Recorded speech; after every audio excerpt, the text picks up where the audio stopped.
Hey, everybody, it's Scott Steen with winnersandwhiners.com coming to you with our Wednesday edition of Today in Sports Betting. Joined, as always, by my partner in crime out there on the East Coast, keeping it real in Long Island. He is Scott Reichel, ready to take a look at these AFC receivers today. Scott, what's up, buddy? Nothing much. Just been chilling. Been busy playing online poker as usual. Yeah, a lot of stuff going on in some of the other leagues behind closed doors. People trying to come up with some plans on how to salvage the main sports leagues. Seems like everyone's been trying to come up with a plan except for hockey. I don't know if they decided to hibernate during the early part of the year. But am I wrong for feeling like hockey has, or the NHL has pretty much done next to nothing when it I comes to haven't heard much news. And, based on what I was reading about how the virus is actually transmitted, you couldn't come up with a much worse scenario than a cold environment where people are yelling and screaming for 3 hours right on top of each other. So, yeah, I don't know how hockey is going to work exactly. I don't know either, but I know that the NBA. I mean, we were talking about this right before we were recording. Probably going to save it for our Friday show where we recap all the current main leagues with the coronavirus and everything like that. But the NBA is trying to make proposals. The MLB is trying to make proposals. Right. College football might be screwed, but at least some colleges have already decided what they're going to be doing for the upcoming fall semester, mostly in California. And then you have the NHL, and I feel like they're just, miles away, just kind of relaxing and letting everything take its course.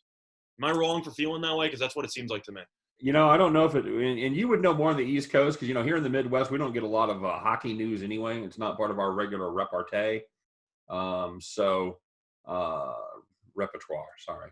It's all good. So yeah, I haven't heard a lot of hockey news. I haven't read a lot of hockey news. If you're not getting it there in Long Island, by the way, the Islanders still play on Long Island. Well, they're playing in Brooklyn this year, and they played in Brooklyn like last year. They kind of chopped some of their games. Some in the Coliseum, some in the Barclays Center at home.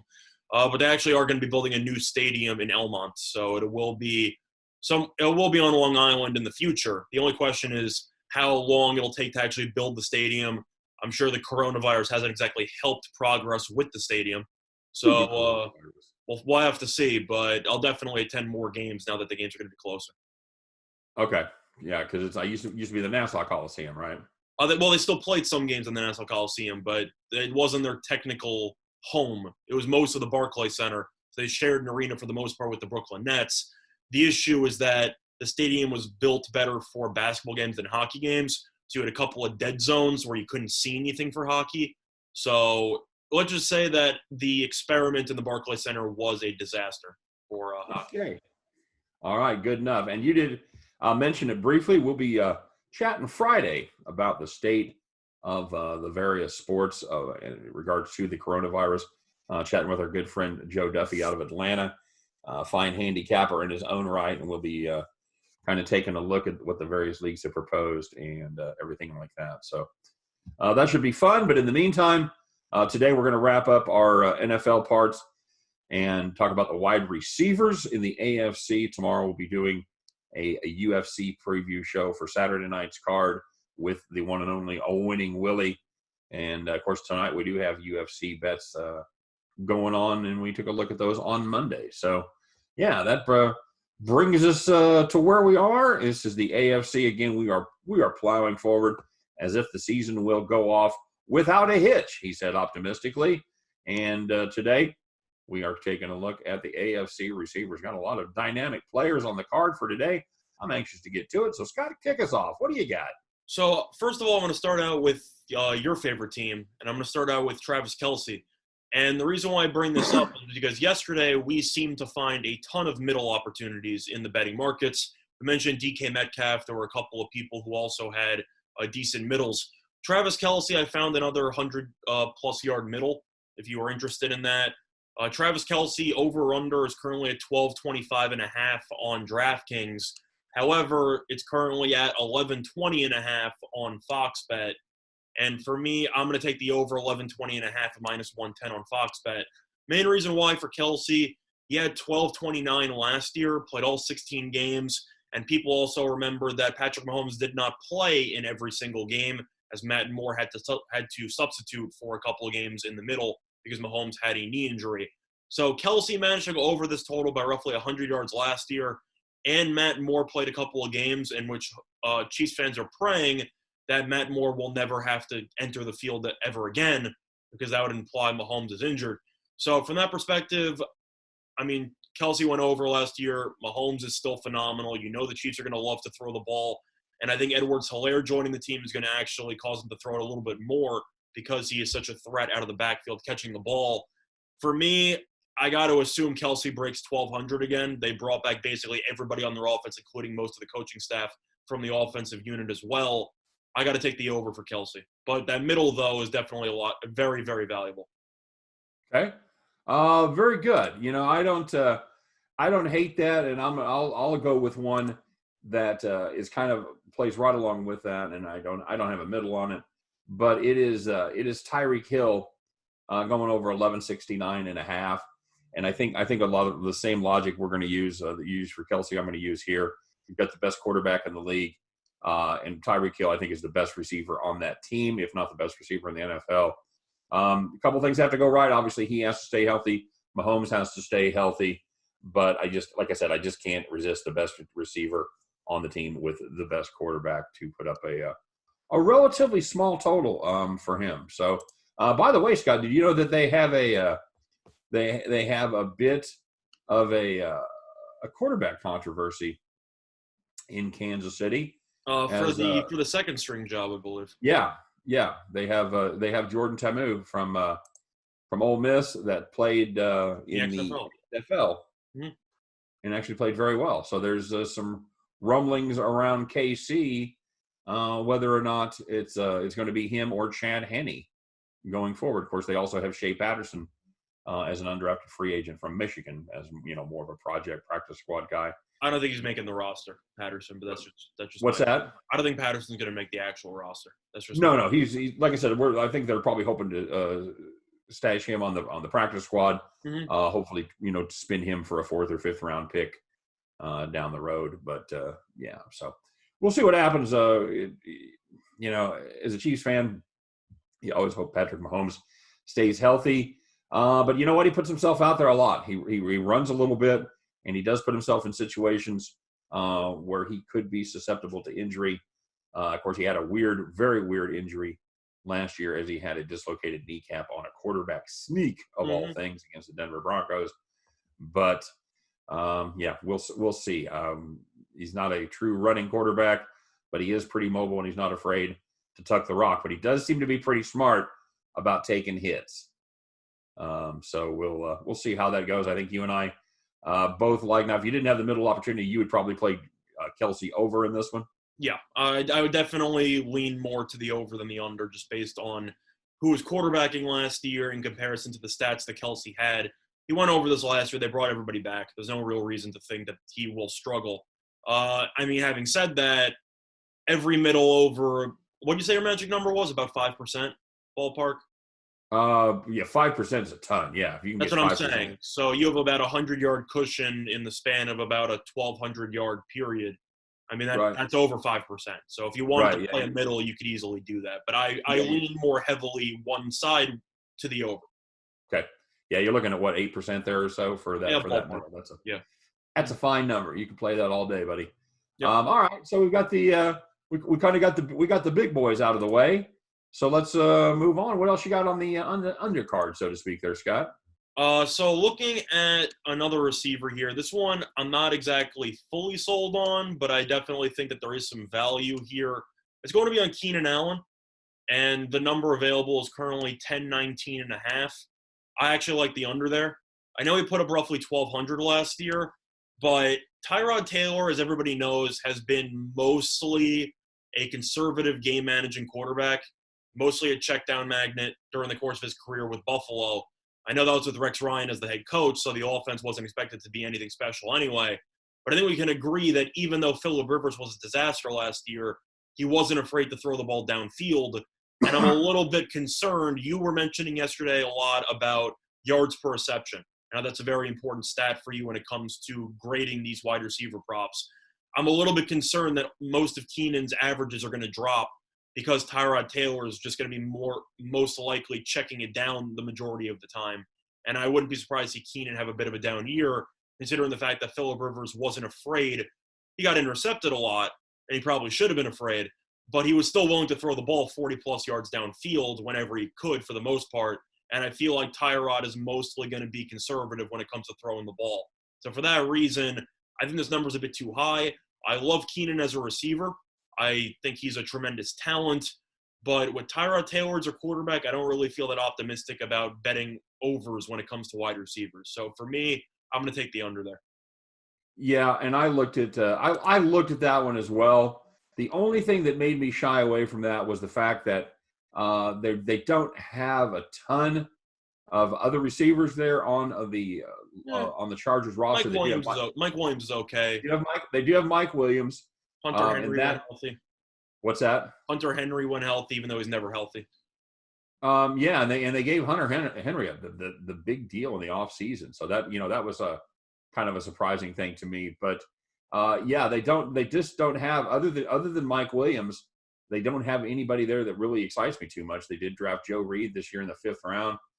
They got Andre Patton, but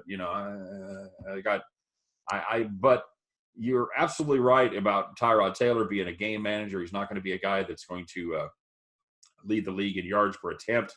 So it will be kind of curious to see what they do with Keenan Allen in that offense. For me, that was a pass, but if I had a lean, I would probably lean under. Yeah, I feel the same way. It's mostly a pass for me, but if I had to lean one way or the other, I'd lean more to the under. All right, so I've got one here. Taking a look at at Baltimore. I'm taking a look at Hollywood Brown, being in his second year. They've got him listed at 900 yards in the upcoming season there, Scott. Now, sure, I think Lamar Jackson is going to throw for more yards. He threw for a bare 3,000 last year. So I think they'll probably maybe try to put the wraps on his running just a little bit and get him to throw the ball a little bit more. But Marquise Brown had just 584 yards last season. And more importantly, you touched on it a little bit, he averaged just 12.7 yards per catch. And for him to get to 900, you're looking at an improvement that's going to be over 55%. Did he play every game last year, or was he injured? I remember him being injured for a part of last year. I don't remember. I'm pretty sure he had surgery during the offseason to take care of something. So I know he wasn't at 100% for a decent portion of the season. Having said that, I mean, I know he started the first game. Yeah, because I know he went off against Miami in week 1. Right. He caught a bomb, and everybody thought he was going to be the steal of the draft. I'm pretty sure he was injured towards the back half of last year, but I do agree that based on the production he had last year, that number does seem – I know it seems low at first glance, but when you take into account last year's numbers and how underwhelming they were in hindsight, I have to agree with you. I think that number is too high. I mean, if you look at Fox Bet, it's currently set at 849.5, so you actually gain 50 yards if you want the over. But right. At the end of the day, I feel like based on last year's production, shouldn't this number be around somewhere in the 700s? Yeah, I would think 775 should be pretty much the sweet spot there on Marquise Brown. I'm sure there is going to be some improvement. Tends to be a big leap in improvement in the skill position players from year 1 to year 2 as they kind of figure out what they're doing. He's never been a great route runner there. He's a flat line guy or straight line guy rather. I just anytime you have to have that kind of a percentage of improvement to get you to the number. I just don't dig it. So I'm going to play the under with Hollywood Brown. Your turn. What you got, buddy? Well, this play I personally love. I think this line is a bit too low. It's a little bit risky because the guy is coming off a serious injury last year where he didn't play a single game. But I love the A.J. Green over here. And the A.J. Green number is currently available on Fox Bet at over 974.5 at minus 110. I love that number. I think the fact that Burrow is going to be a starting quarterback instead of Dalton should help out. You already know the Bengals are going to be terrible. They should be trailing a lot in the fourth quarter, and they're going to throw the ball a lot more late in games. Plus, I know he's coming off an injury, so I don't really know if it's fair to say. But if you've looked at A.J. Green's statistics, he's gone over 1,000 every single season that he's played at least 11 games. Yep. And 2016, he only played 10 games, still had 964 yards. 2018, he only played in 9 games. He still had 694 yards.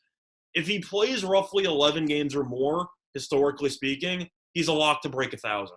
And I think that even though he's coming off an injury, you might have to wonder how healthy he is. I know Joe Duffy said it when we recapped the AFC North a couple of weeks ago. We both said we thought that AJ Green could have come back had the Bengals been in the playoff hunt and they just decided to shut him down. I think Green's healthier than people say. I think the rest of the receiving core with T. Higgins and Tyler Boyd should help take some of the pressure off with regard to double teaming, etc. And I think AJ Green is a perfect weapon for Joe Burrow, who's extremely accurate with the deep ball. So for that reason, I love AJ Green over. I think he should break 1,000. All right. Well, and I took a look at that one, and that would be the way I'd lean. I'll tell you what scared me off was a couple things. I wasn't sure about AJ Green's ability to stay healthy. I think he is. I agree that he is probably healthy to start the season. I just don't know how much of a toll his multiple seasons have taken on that body. The other thing I was worried about is if Joe Burrow proves to be ineffective or he gets hurt, there is absolutely nobody on the bench behind him that can get to the ball to AJ Green on a consistent basis. You're looking at Ryan Finley and Jacob Delagala. Yeah. I mean, you were talking about for the benching aspect, I don't think Burrow's going to get benched in any degree. I think they pretty much are going to realize you're going to learn the most through example. Here you go. Enjoy. And I agree that injury could be a reason why this thing could get, iffy, because whether or not Green gets injured or whether or not Burrow gets injured, based on who's on the depth chart, I'm assuming we're in agreement that there's pretty much no real circumstance besides maybe a 35-3 blowout in the fourth quarter where Burrow just does not take every single snap. I'm assuming. I'll agree. Oh, yeah, absolutely. I believe their plan is to put him in, to plug and play him at QB1 and check in again about 10 years from now. Yeah, that's kind of my thought. So when you talk about Burrow and if he's ineffective, I don't think it really matters if he's ineffective. I think they're kind of just going to keep him in there.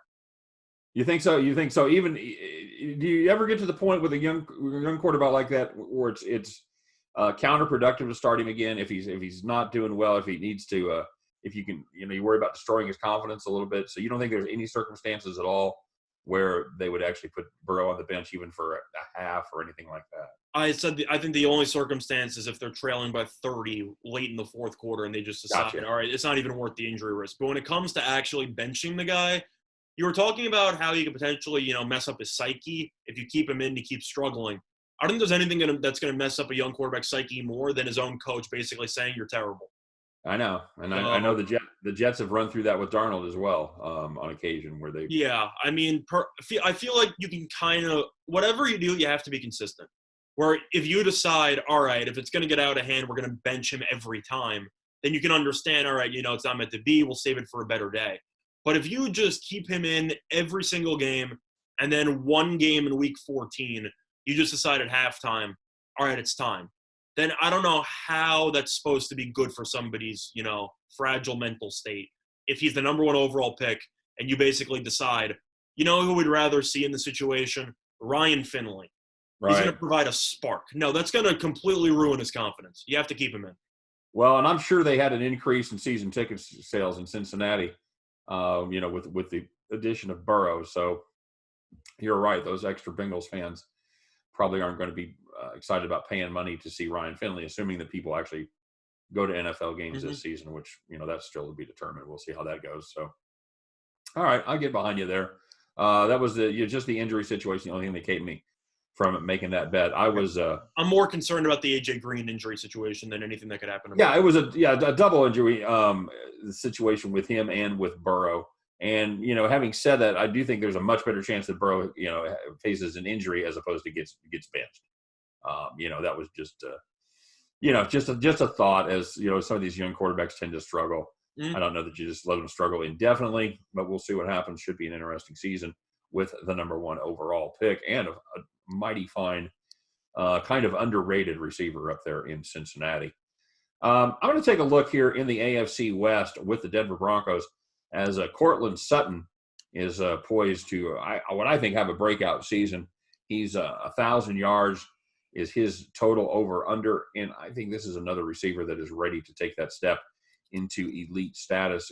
Denver did add a couple of receivers in the first 2 rounds. They added Jerry Jeudy, and they did add KJ Hamler from Penn State in the second round. But you know what? Cortland Sutton is a guy that gets down the field. He averages over 15.5 yards per catch. And the way the math works out on that, if you get him 15 games, you even give him a game off for injury. He just needs 67 catches to get to that 1,000-yard mark. And I think he gets there. Scott, your thoughts on Cortland Sutton and the Broncos? Just to recap, though, I didn't see a number available on Fox Bet. What was the number you had there? 1,000. Yeah, I got to like the over on that as well. He broke 1,100 last year. He was phenomenal. And I know that you can say, well, what about the other receivers? I think that's actually a good thing because towards the end of the year, you started to see some safeties shadowing him a little bit later on, especially after they traded Emmanuel Sanders. They basically had no other weapons on the entire roster. So they were pretty much just shadowing him over the top, and Sutton still had 1,100. Sutton's a tremendous talent. And I think you also have to keep in mind who was actually throwing the ball during the course of the season. Sutton looked pretty solid at the end of the year with Drew Lock throwing him the ball. And in the beginning of the year, you had Joe Flacco. That experiment was kind of a disaster. And I feel like if you have a full season with a Lock, you also should be able to run the ball a little bit better because you got Melvin Gordon now. It should open up some play action opportunities. And we both know, you probably know better than I do, though, that Drew Lock has an absolute cannon. So I think you should see Sutton connect on some very, very deep passes because Lock has the arm strength to get it there. So I wouldn't be surprised to see Sutton catch a couple of 70-yard bombs during the course of the season. So for me, I think he'll probably get somewhere around where he did last year, maybe a little bit less. I'd say around 1050. So I'd probably take the over. Okay. All right. So we're Cortland Sutton there and the Denver Broncos on the over. What's next on your list, my friend? So for this one, this total seems a bit low, but it's going to be somebody who made headlines for all the wrong reasons during the course of the offseason. Pretty much not his fault. But for the sake of this, I'm going to be looking at Brandon Cooks, and I'm going to be taking the under 849.5 here, which is available on Fox Bet at -110. Now, according to his general season-by-season numbers, he's usually a good bet for the over. And he had over 1,000 yards receiving from 2015 to 2018. So he was pretty solid. Last season, though, was a disaster. He only played in 16 games, and he only played in 14 games, I should say, and he only had 583 receiving yards. Now he's the number one receiver for a brand new offense with no other weapons, and he's had injury issues in the past. I think this is going to be a disaster waiting to happen here. I know that you can say, well, Cook still has talent, and he's got a lot of speed, and he could burn some people. Is he really a number one receiver? I mean, you're looking at him in New Orleans, and you're looking at him on the Rams. He might have been a number one receiver early on with New Orleans, but for the Rams, I think we can both agree that the number one receiver was Cooper Kupp, and then Cooks was either number 2 or number 3 with him and Robert Woods. Now he's assuming full responsibility of number 1. He's going to be guarded by number 1 corners. I'm really not sold on this, and he has a new offense to learn again. I think he's going to go under. I think he'll probably get injured again. Just based on his small frame, I don't think he can take many hits. And this number might seem low. I really think he's going to finish somewhere in the 700s. I think he'll play 14 games, give or take. I think he's going to get injured again. So for that reason, I'll take the under 849.5. All right. Well, this is the first one where you and I actually have a list where we disagree. I had Brandon Cooks, and I've actually had him at 875.5. I had him on the over, and part of the reasoning that I went this way is I think that Coach Bill O'Brien – You're going to force feed him. Yeah. What's that? He's going to force feed him to make the trade look better.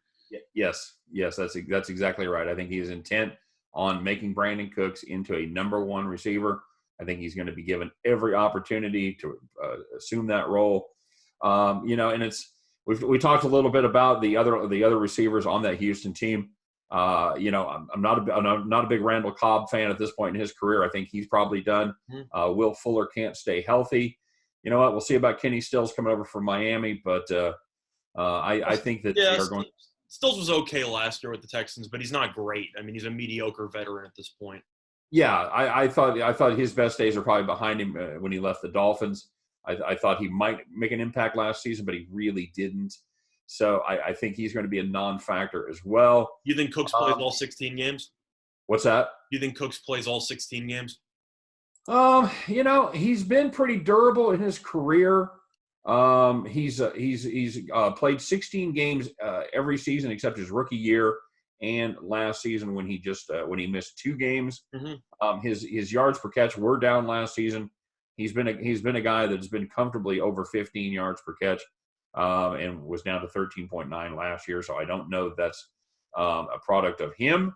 I don't know that that's a product of his chemistry with Jared Goff or how that worked out there in LA.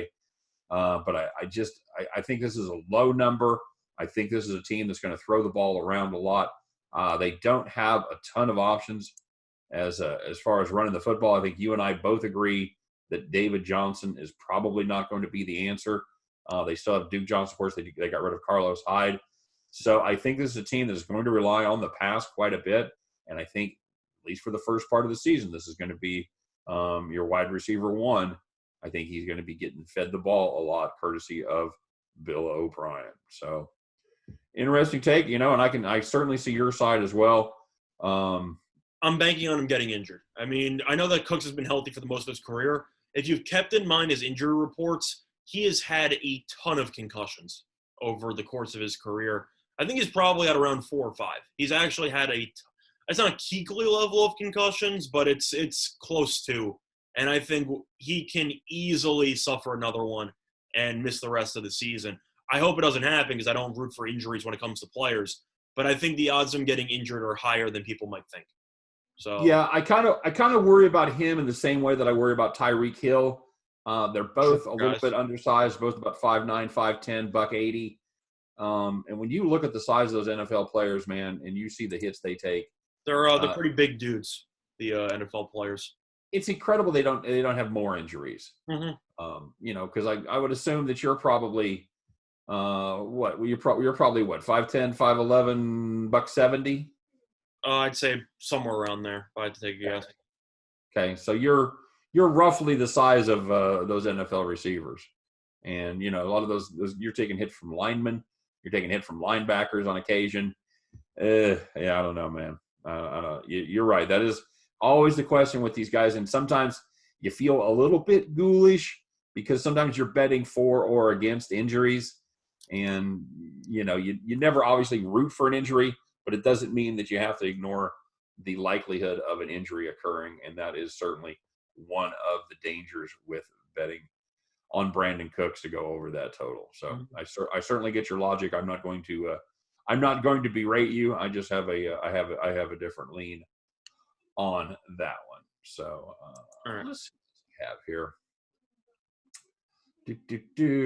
I'll tell you one that I really like, and this is the kid down there in Tennessee, second year player, AJ Brown. They've got him listed at 1050.5. Over the second half of the season, he really started to click with Tannehill, and this is a guy that is just a burner. He averaged over 20 yards per reception. Now, is that an outlier? Is that likely to happen again? No, but obviously he has the skill set and he has the chemistry there with Tannehill to put up some big numbers. I really think this guy could be poised to be one of the top receivers in the league here within 2 or 3 years. I like A.J. Brown of the Tennessee Titans over 1050.5. Scott, your thoughts on the Senior Brown? For me, I have to agree with that. I had A.J. Brown on my fantasy team last year. I know how good he is. I saw him play a decent amount. He's very talented. And I feel like A.J. Brown is exactly what the Titans hoped Corey Davis would be. Right. A.J. Brown actually lived up to it. And in terms of other weapons in the receiving core, I mean, you got Sharp at the tight end spot, and I don't even remember if Delaney Walker's still on the team because he's been injured for the last couple of years, so he might be there. But in terms of the receiving core, just from a wide receiver position alone, you don't really have many other options. Corey Davis is good maybe one game a year, and he's pretty underwhelming for the other 15. So A.J. Brown's the most consistent guy. He was clearly Tannehill's favorite target. And at some point, you have to assume that defenses are going to start stacking the box against Derrick Henry. I feel like you have to at some point, which should open up a lot of one-on-one opportunities for Brown on the outside. I agree. I think Brown's a tremendous talent, and I think that if you are going to talk about most underrated receiver in the league, he's probably on a short list. Yeah, I agree. And we'll just, it's just we need to see him do it again for a couple of years to really put him on that list. But yeah, he really burst on the scene with a fine rookie season. And Scott, let me ask you this: how much success, how much of Ryan Tannehill's success was due to the fact that they did have Derrick Henry, and they did have to stack the box with eight players, maybe even 9 on occasion. I think it definitely helped, but I think the thing that probably helped the most was the fact that he didn't start the year. You have most of the teams who have all of their film on Mariota taking snaps under center. And then out of nowhere, you bring in a brand new quarterback for the most part. I know Tannehill's been around, but it's a new system. You bring in a brand new quarterback who you've never seen in this offense before, and you're supposed to stop it. And I know that you can argue saying, well, some quarterbacks aren't great, some quarterbacks, are terrible. At the end of the day, they're still in the league, and I feel like most quarterbacks struggle because teams find stuff on film that is a reason why some of these quarterbacks struggle.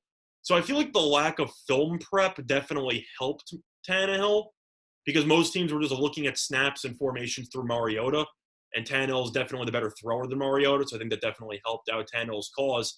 Of course, it's such a help when you have pretty much a guaranteed 5 yards for every handoff in the backfield. And that's why they made it to the AFC title game. It was because they rode Derrick Henry against Baltimore and against New England.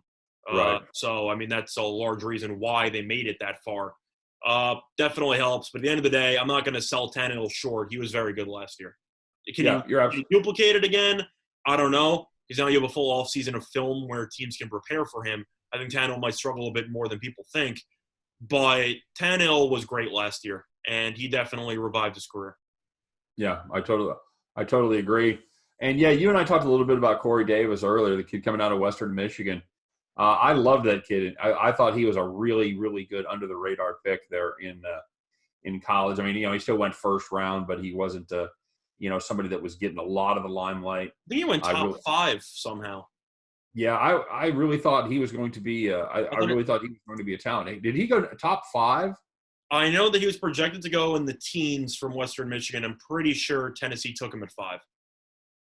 You're absolutely right. Yeah, they did. Thought, take it at 5. Wow, that's a reach. And then they thought, maybe he'll be the guy, and then it turned out he wasn't the guy. But well, I kind of get the logic there. If you've got somebody rated as a first round talent, and that's when your pick is, you have a need at that position. And I kind of get it. I can see stretching, from 15 to 5. If they're not going to be there the next round, that's the person you want. Yeah, but, yeah. I don't judge teams for drafting players from smaller schools because you've seen a lot. I mean, the NBA is a good example because you've had the likes of Steph Curry, Klay Thompson, Paul George, Kawhi Leonard, all these people who have went to lesser schools, so to speak, in the NCAA. For college, I mean, you can talk about the same thing with Antonio Brown, even Jerry Rice. There's been a lot of great receivers over the years who have gone to schools, even Calvin Johnson, Larry Fitzgerald, a lot of schools who don't exactly go to premium programs. No offense to people at Pitt. I don't consider Pitt to be a premium football school. So I'm not going to criticize a team for drafting somebody from a lesser school. The only issue is you always have to wonder if we can get him at 15, but we have the 5th pick, we should probably trade back. And I feel like that's why people have an issue with reaching on certain players. Yeah, that's a legitimate point for sure. And we'll see. And the jury is still out on on Corey Davis. He still could come around. They declined his option, so he's going to be gone at the end of the year. Right. He's going to have to do it somewhere else. That's what I was going to say. They're going to have to. He's going to have to make a new start. Personally, I wouldn't mind seeing him come and ply his wares there in the Kansas City offense if we could pick him up on the cheap. So see what Andy Reid can do with him. It's amazing you get attached to these guys and you just don't let them go. I really fell in love with him his senior season there at Western Michigan. Well, I watched his final college game because they played against Wisconsin in the bowl game in Wisconsin. Oh, okay. Okay. I believe that was I want to say it was the Cotton Bowl. I'm not fully certain, but I do remember that Wisconsin won that bowl game. Not surprising. On Wisconsin. Yeah. What else you got? So I actually don't have a number for this because Fox Bet took it down. I kind of was going to table it. Do you have a number for Edelman on PointsBet? I saw it. Yeah, let me look it up real quick. I want to say it was 950. Okay, that sounds about right. I like the under. And the reason why, I know Edelman last year, I'm going to assume it was 950. If it's a number different than what you just said, you can tell me. Yeah, but I'm looking up now. Go ahead. he put up roughly 1,100 yards last year. And we talked about this when we talked about Brady with the passing yards and how we were kind of shocked for how many yards he threw. Am I really going to trust Jared Stidham to get Edelman the rock on a regular basis? No. We know about New England's offense with Belichick and how it's a very timing-based offense and how Brady's not afraid to make the correct read the majority of the time. Edelman's been a shifty guy his entire career. He's getting older, and now he has a brand new young quarterback making his first NFL start in the future, assuming Brian Hoyer doesn't get the job, and Brian Hoyer's not much better. Then you're relying on basically a rookie to find Edelman all the time and to have perfect timing with Edelman. And I don't think anybody can have as good of timing as Brady did with him. So I think this number is too high. I think Edelman should finish somewhere around 800. We both talked about it before and how the New England's offense should look, I don't want to say like a disaster, but it should look a lot worse than it has in recent years. With Stidham at quarterback, I got to take the under with Edelman. That's legit. Yeah, that's no, and I'm not, and for some reason they seem to have taken down player futures on. Okay. Well, for the sake of this, we'll assume it was a 950. I'm pretty sure Fox bet at 924.5 where they took it down, so 950 does sound like a potential total. So for the sake of 950, I'll take the under. Okay, yeah, and I agree with that. I just didn't know how many, and the reason it didn't make my list, I didn't know how many other weapons they would have up there. It could be the complete Edelman show. It could be the only one that Stidham is comfortable with. So he might just get some yards by default. That's the reason that I didn't tend to go under. But yeah, I'm definitely going to lean under on that one because I just don't. I can't believe they're really going to go to war with Jared Stidham in the quarterback position. But it's beginning to look more and more as the free agents, sign around the league. It really is beginning to look more and more like that is the case. How much of that do you think is ego with Bill Belichick, that he is absolutely hard-headed about showing everyone that he can win even with Jared Stidham instead of Tom Brady at quarterback? Do you think that factors in? The truth is that I actually don't.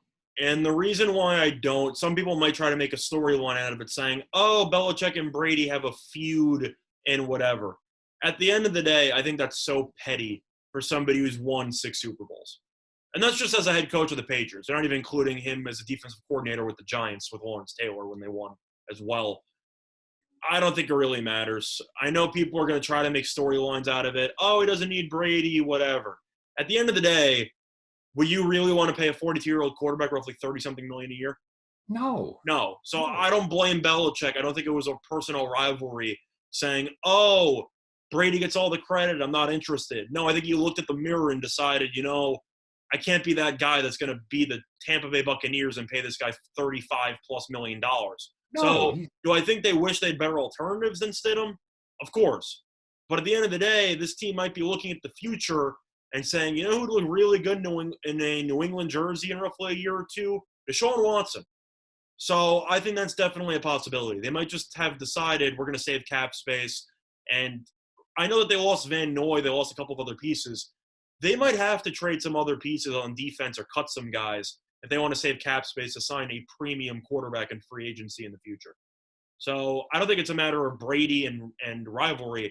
I think it has to do with the fact that Belichick's looking at the long term, and he decided it's better off if we potentially take this year as a wash instead of overpaying for a Phillip Rivers type or somebody like that, and then we'll reevaluate during next offseason. So I think that's more likely than him just trying to take jabs at Brady. I think that's too petty. I think they get along. Okay, fair enough. And I think that's a great point. Brady's 42 years old. Good Lord.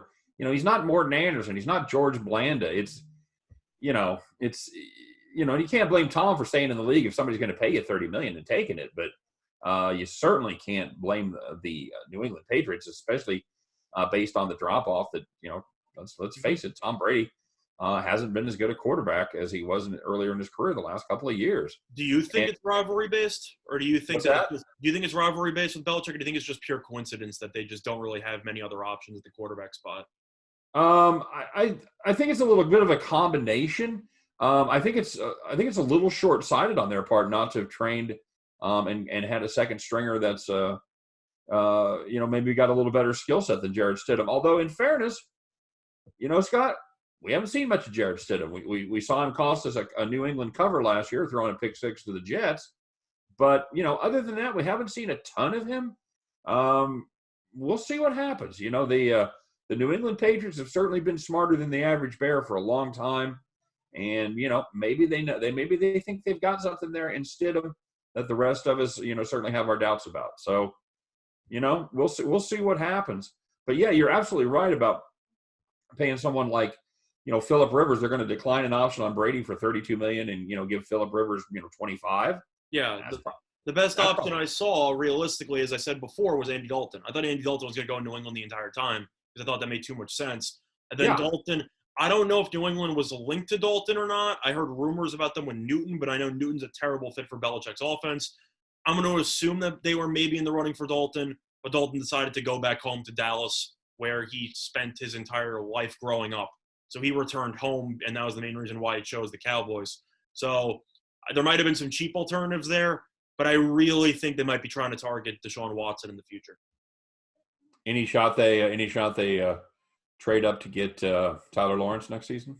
No, I don't see them getting Trevor Lawrence. I think the issue you run into, some people were thinking, well, what if New England tanks? What about whatever? You think you're going to compete with the Jaguars for tanking? Come on. I mean, we know Belichick is still smarter than I'd say most of the coaches, if not all of the coaches, to ever exist in the NFL. He's going to win a couple games just based on game planning alone. So I think even if New England goes, 5-11, and that's a worst case scenario, what is that, the 6th pick in the draft? You're not getting Trevor Lawrence. No, they would definitely have to trade up. Like I don't see that happening.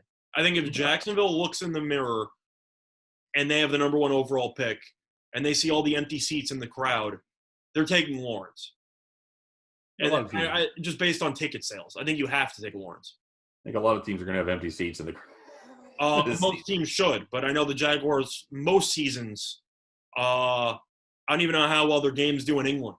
They've been training for this. They've been training for this their whole lives, Scott. Yeah, when your second home is England because you never sell tickets to your own home games, put into perspective, they're basically a less successful Tampa Bay Rays. They just don't get anybody in their stadium, and getting the number 1 overall pick. People have talked about Sewell, the offensive tackle out of Oregon and whatever. Realistically, as good as Minshew might be, or as good as you think he is, or how I'd say standard he is for a mediocre quarterback in the future, you're taking Lawrence. That's what sells jerseys, and I think that's where they'd go.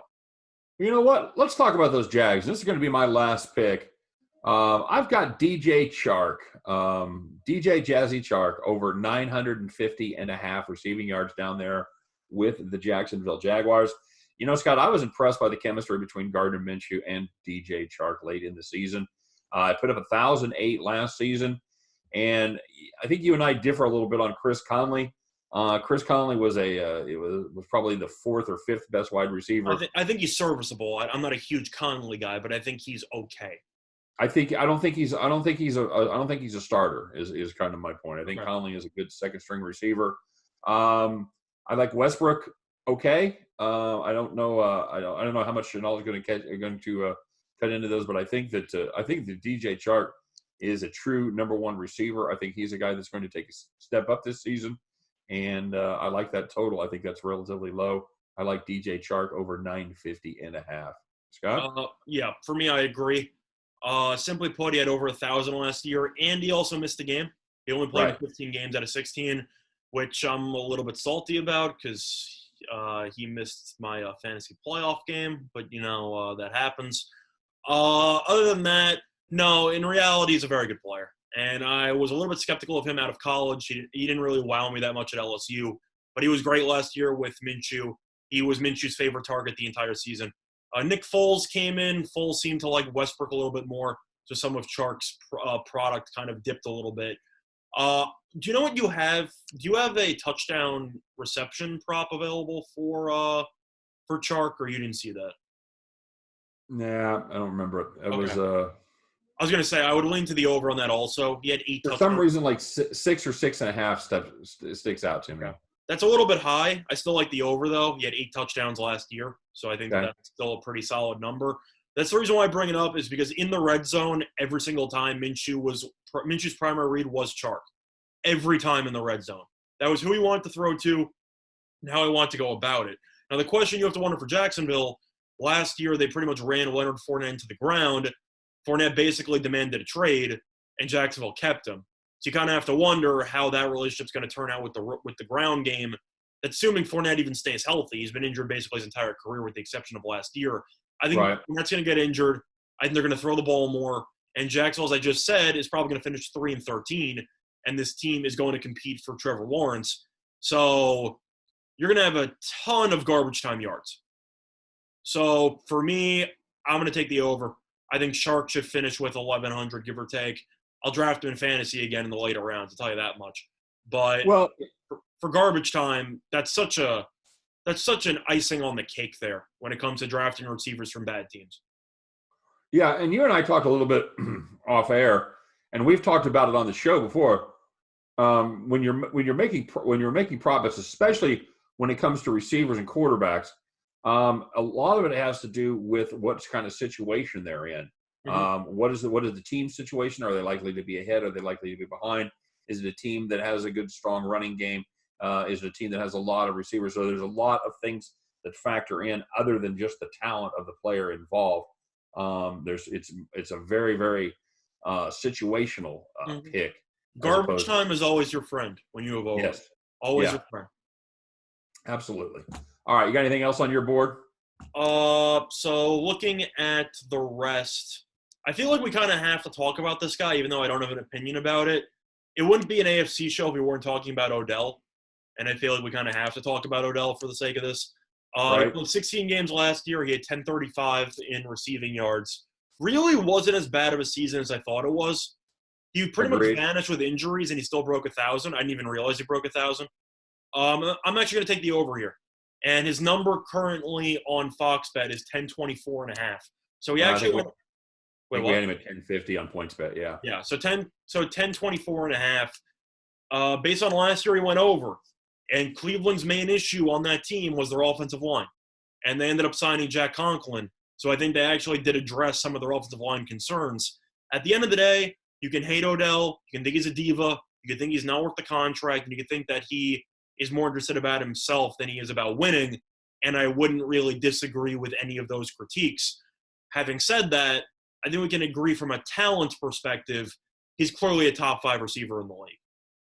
And if you get him with Jarvis Landry and you know that he won't be getting that many double teams because of the other receivers on the roster, I think you pretty much have to look to the over here, especially if you think Cleveland's going to be either trailing or just the fact that you think Mayfield might be willing to throw the ball downfield a little bit more with the play action systems Stefanski's going to set up.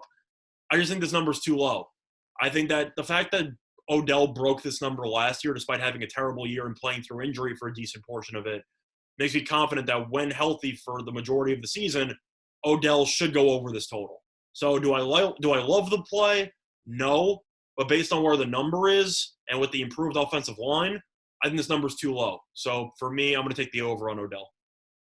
It's not awful, and he doesn't have a lot of other receivers up there competing for catches. This is not a deep. You got Jarvis. That's basically it. That's it. But as I was going to say, this is not a deep squad. You've got Jarvis Landry on the other side, but you don't have a lot of a lot of talent at that third and fourth receiver position. I think Baker Mayfield certainly could be looking for Odell Beckham in a lot of spots up there in Cleveland. Another team that is likely to play a little bit of garbage time, probably find themselves behind some in the fourth quarter. I actually like the Browns this season. I actually think they're going to win 9 or 10 games. So I'm not garbage time. Oh, yeah, this is the year that Charlie Brown absolutely gets to kick. I'm not a garbage time guy when it comes to the Browns this season. I know that having said that, a lot of people are never going to actually believe in the Browns until they do something. So if you do think the Browns are going to implode again, which is definitely a possibility, then you should still like the over because they're going to be trailing in the fourth quarter a decent amount. Right, yeah. And I kind of misspoke there. Not as much garbage time as just likely to be behind by 10 to 14 points. Yeah. Where they're going to have to throw the football. I think they'll be winning. So I like Odell just based on the fact that I think this number's too low in general, and I think Odell should be productive. But if you disagree about that premise and you still think that the Browns are going to be terrible and trailing in the fourth quarter, then you should like Odell over for different reasons than what I do. Right. And And the I think prop that's itself, I think, is value. I think that's the case with me. As I was also surprised that he had as good a season as he did last year. But yeah, I just think for a lack of options on the other side, you've got Landry, but you can't. But I think those guys are going to get the vast majority of the catches. They don't have a ton of talent at the tight end position. I mean, Austin Hooper, okay. They did draft Brent Harrison this season in the 4th round. But, yeah, I think OBJ is going to be the man there up there in Cleveland. And, yeah, Baker's got to throw to somebody. So, yeah, I like the over there too. Mm-hmm. And Right. you have any other props, or is that pretty much it? Nope, that's pretty much it for me, buddy. Right, cool. I'm done. You got anything else? No, not that I could think of. All right, very good. I think the only one that we had on both of us had on the list was what we both had. Brandon Cooks. We had Brandon Cooks. You like the under there? You think he's? Yeah, we disagreed on that. I mean, the main reason why, once again, I just don't think he can stay healthy. He's had so many concussions. I just think that's going to be a problem. Fair enough, and that's certainly legit. So, yeah, it's always fun to do these because you and I come up with a lot of different players. Very, very rarely do we overlap, and I think that's what makes it fun. So, yeah, guys. So that pretty much wraps up our NFL player props. Scott, we did the quarterbacks, we did the running backs, we did the wide receivers. I know you and I are going to do a show where we take a look at the odds on each particular team to make the playoffs. So that should be fun. And yeah, I mean, we could also hypothetically look at some. I know FoxBet, for example, has a lot of custom bets for season-long props with huge pluses and stuff. If we wanted to do a value play episode or something, we could do that as well. For the most part, it seems like the next move for the NFL is just going to be AFC odds to make the playoffs, which ones we like, which ones don't have value, that kind of stuff. Right. And then we'll do the same with the NFC. Absolutely. All right, very good. And like I said, finishing up this week, we've got our UFC show tomorrow with Winning Willie. We're going to be talking about the Saturday card. By the way, don't forget tonight's UFC battles. Those are all going to be on ESPN Plus. They're not going to be on a different pay-per-view. So if you've got ESPN Plus, you should be able to enjoy all of those. I believe it starts at around 6:30 Eastern time. I believe. I think that's correct. If I'm not mistaken, I think that's absolutely. We weren't sure during the actual preview video, but I'm pretty sure it's not 2:00. I don't know why it was listed. I don't know why it was listed at 2:00 on a couple of the betting sites, but for whatever reason, yeah, it's going to be an early evening affair. So yeah, it should be. I'm actually just a quick side note. I'm actually going to be recapping the fights briefly on winnersandwiners.com. So stay tuned for that for the main card. I'll be doing a brief paragraph or so, just summary on the fight, what I thought, if the judges got it right, if I'm surprised by the outcome, that kind of thing. If you wanted the picks from the video that Scott and I did a couple days ago, I actually already posted 2 articles on the prelims and the main card with a betting prediction on after each fight. So you can find that on the Winners or Winers website as well. Other than that, though, yeah, we should be recapping some of the fights tomorrow as well when we have Winning Willie on the show before we get into the Saturday card. Yeah, is this card upcoming tonight as entertaining as the card was this past Saturday? Short answer, no. But it still should be entertaining because you get to see people punch each other in the face. And it's not, you got to have something to distract you before Korean baseball at 4 in the morning. So, I was going to say, keep that in mind. Yeah. What else are you going to by the way, I won my first Look Korean at you. baseball. Congratulations. You break out the champagne. It took a 2-out, 2-run homer in the bottom of the 9th to tie it. You had the Dinos yesterday? Nice. Yeah. I had the Dinos over the Wiz. That is correct. Look at you. And, now you're on fire. Now you can't be stopped. 1 in a row, baby. You're 1-0 on absolute whale double max supreme KBO plays. I'm proud of you. Can't miss. That's my 10-star pick of the day. Did you know that ever since Tuesday, you're undefeated in Korean baseball? That's right. That's right. So it has a nice ring to it. So I'm having a great week in the KBO. That's the thing about handicappers online is that you can have the worst record all the time, but it's about how you phrase it. And if you're undefeated in the span of the last 20 minutes, then somebody's going to brag about that. So all about the marketing, my friend. Keep that in mind. If you see somebody who's recently hot in Russian ping pong, but they're only showing the record for the past 2 days, not exactly a ringing endorsement. Just keep that in mind. I'm not overwhelmed with confidence there. So, stay tuned for my 12-star lock of the day on Korean baseball. I have that coming up, and we will be doing a show on Korean baseball at some point. We'll be talking about the KBO. I don't know when I'm going to bet on it. I still haven't done it. I don't know when I will. I'm probably going to wait until I go to Jersey or go to AC or Vegas or something, and then maybe I'll bet it. But for the sake of just sitting at home, and I understand why people are doing it because they literally have nothing else to do. I don't know. At the end of the day, baseball I like because I love the franchises, and I just, there's a lot of experience there. I'm not the guy who's going to dive headfirst into a brand new league and just suddenly start rooting for people whose names I can't pronounce. It's just a tough experience for me.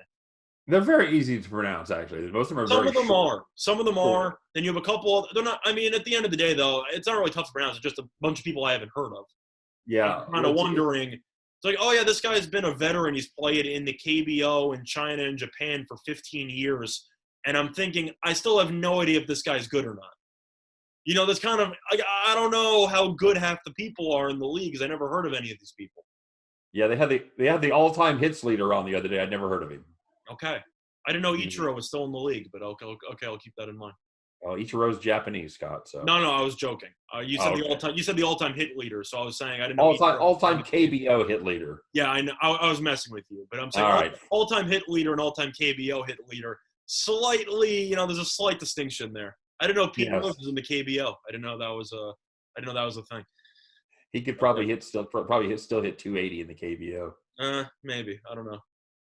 You know what I am curious about? We haven't talked about this at all, Scott. I'm curious to see what happens with the CFL this season. I've not heard any word. It seems like they're gonna wipe it clean. It doesn't seem like they're gonna have a league. Has there been some talk? I hadn't heard that. For the most part, the CFL was pretty much asking for money from the Canadian government, a bailout perspective, and they asked for something ridiculous. I believe it might have been $100 million or something. I don't even remember, which is just offensive because that implies that most Canadians actually watch Canadian football, and I think that a decent portion watch hockey primarily, and maybe Canadian football secondarily.